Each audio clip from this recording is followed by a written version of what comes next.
Well, hello, it's Andrew here again. And this is episode 73. Today we're continuing in Matthew's Gospel. Yesterday we considered the start of Jesus' public ministry. And today we're picking up the text at Matthew chapter 4, verse 18. As he walked by the Sea of Galilee, Jesus saw two brothers, Simon, who was called Peter, and Andrew his brother, casting a net into the sea, for they were fishermen. And he said to them, pardon me, "Follow me, and I will make you fish for people." Immediately they left their nets and followed him. As he went from there, he saw two other brothers, James, son of Zebedee, and his brother John, in a boat with their father Zebedee, mending their nets, and he called them. Immediately they left the boat and their father and followed him. It's easy to imagine, isn't it, that this is almost random. That Jesus saw these people and he just simply invited them to come and followed him. Just completely out of the blue, just like that. There was just one of those moments that he saw, he recognized, he thought, yes, they're the ones I want.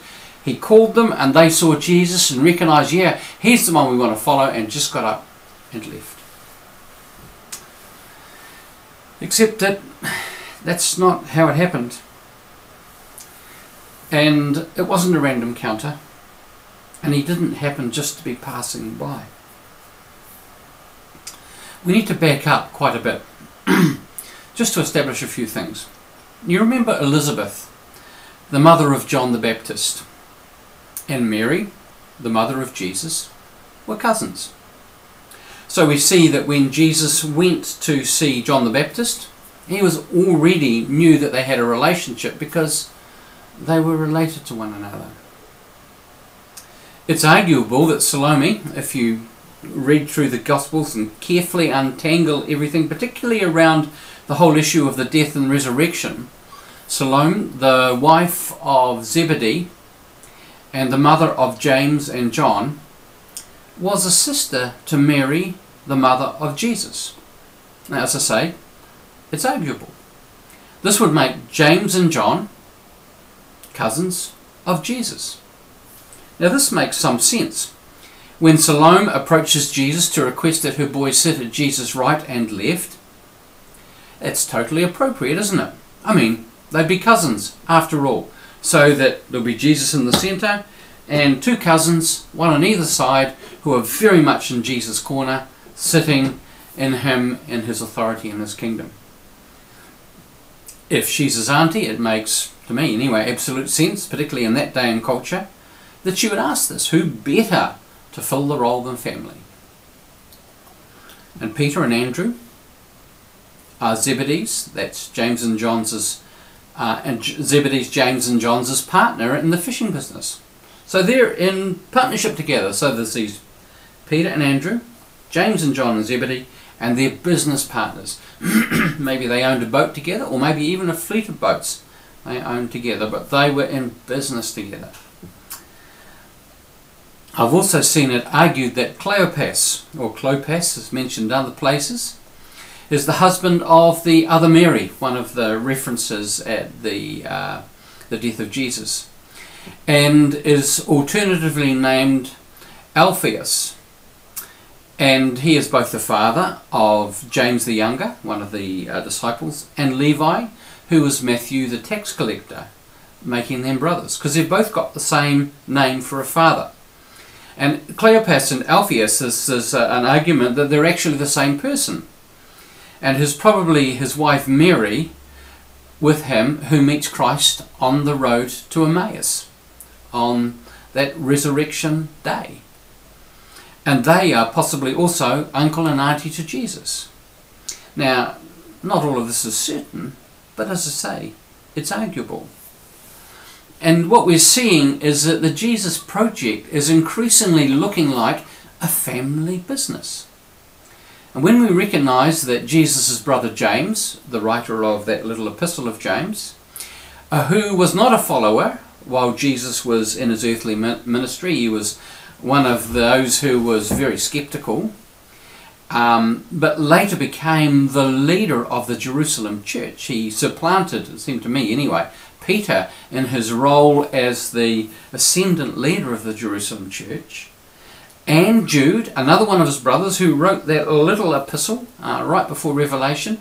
And there's a lot of similarities between that and the epistle to James, which sort of indicate a kind of linkage. You kind of stuck with the importance in those days of family relationships. As for the rest of the disciples and where they fit into the picture, well, I have no idea, but I'd be really interested to know how they came to be where they were. As I said, what I've said is not certain. It is arguable. So let's just come back again then to the text. Peter and Andrew first being met by Jesus, who's calling them away from their fishing, then James and John just a little bit further down the beach, leaving their father Zebedee. They're getting up and going. And what we're seeing is that potentially there's a backstory already that's been established. But the backstory we actually also know is more contemporary even than the one of relatedness. So, it's easy, as I said, to read as though they're strangers.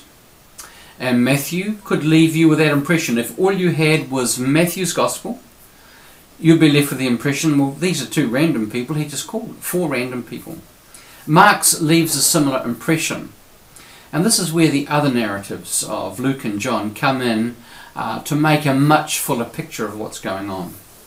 We saw yesterday that this was not Jesus' first encounter with Peter and with Andrew. John's Gospel tells us that Andrew had been a disciple of John the Baptist, down south where John was doing his baptizing in the Jordan River. He meets Jesus and switches allegiance. It may be that Andrew is in fact Jesus' first disciple, his first follower. He calls Peter, his brother, and introduces him to Jesus. They travel north together with Jesus. They also appear to introduce Philip, who comes from Bethsaida, which is where they come from, the same town as Peter and Andrew. They introduce him to Jesus, and he introduces Nathanael, who's from Cana in Galilee. So you see how this little network of who knows who, and they're brought into Jesus' orbit. Now, Luke's Gospel introduces Simon, whom we later name as Peter, late in chapter 4, with Jesus healing his mother-in-law in Peter's house. And we know this to be in Capernaum. Matthew tells us that.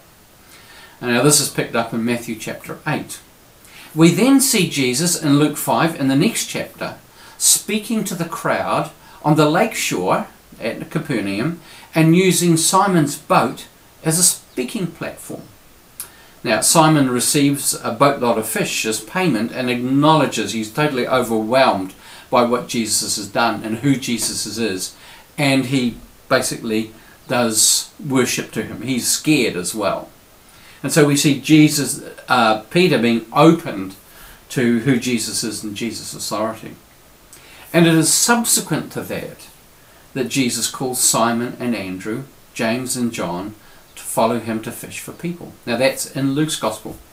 So when you actually read it in Matthew, all this stuff has already happened. You don't see it explained in Matthew, but it's there.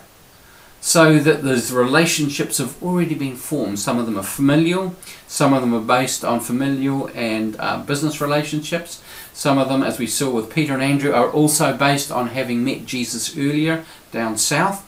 And so there's already this network that has been established of relationships. And so that this call doesn't just come out of the blue. It doesn't. There's already been work being done. There's a relationship that's been formed. Preparation has gone on.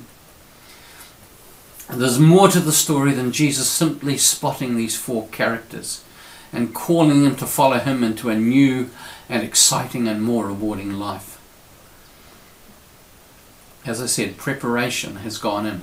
The ground has been cleared, it has been ploughed, it has been sown and watered. The moment comes for harvesting, and they're ready to say yes to Jesus' call. I've wondered how Zebedee felt being left on his own. He's suddenly 4 labourers down. But I imagine that he'd seen it coming, and had already been putting contingency plans in place. I also wondered how exactly they responded, whether there was any reluctance, or whether they'd actually all been thinking about it, because the preparation had been done. I could imagine Peter saying, "We've been waiting for weeks for you to ask. Glad you finally got round to it. We're ready to go. What's on the agenda? What's on the program? What do we do now?" We don't know. It doesn't tell us. And whatever it is that we've just been talking about is not to deny the significance of this moment. It remains a point of departure for these four men, for Peter and Andrew, for James and John. Their lives are forever changed. They have stepped forward, and history records their contribution. Imagine if one or two had said no, like the rich young ruler. That's all we know. We don't even know his name. Stepping back into anonymity. They'd have gone into history unnamed, and all of that they'd lost to all that they might have otherwise experienced. It also points to the rarity that someone is called out of the blue. I think that's relatively rare. That it hasn't been first birthed in their hearts in some way. You even see that in Saul of Tarsus on the road to Damascus. His response to being struck down, "Who are you, Lord?" "I am Jesus whom you are persecuting." There's a sense already of work going on within Saul. He knows that he's pushing against something big. None of this happens in a vacuum. And so it's important to follow the flow in our own lives.